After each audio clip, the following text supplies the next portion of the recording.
2 نومبر 2024 کو قصور کے ایک نواحی گاؤں سے تعلق رکھنے والا معاشیوں کا تاجر صابر مسیح اپنے اہل خانہ کے ساتھ بہار کالونی کے ایک چرچ میں نماز ادا کر رہا تھا۔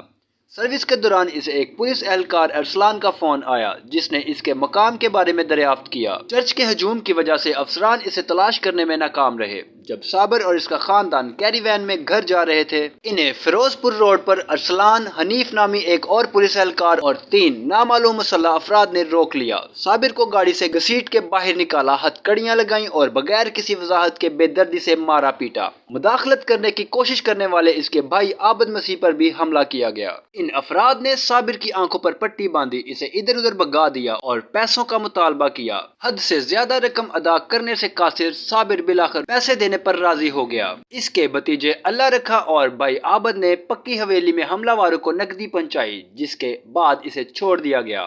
بعد ازاں مجرموں نے اسے اپنا شناختی کارڈ واپس کرنے کے لیے واپس بلایا اور واقعے کی اطلاع دینے پر سنگین نتائج کی دھمکیاں دیں۔ اپنے خاندان کو واحد فراہم کرنے والے صابر نے 3 نومبر کو واقعے کی اطلاع دی، تاہم FIR درج کر لی گئی۔ پاکستان پینل کوڈ اس نے مستقبل میں بھتہ خوری کا خدشہ ظاہر کیا اور اپنی رقم کی واپسی اور مزید ہراساں کرنے سے تحفظ کا مطالبہ کیا۔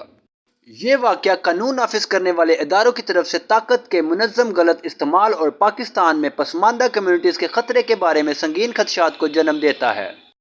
معلومات کا قابل اعتماد ذریعہ CRC، جڑے رہیں CRC کے ساتھ۔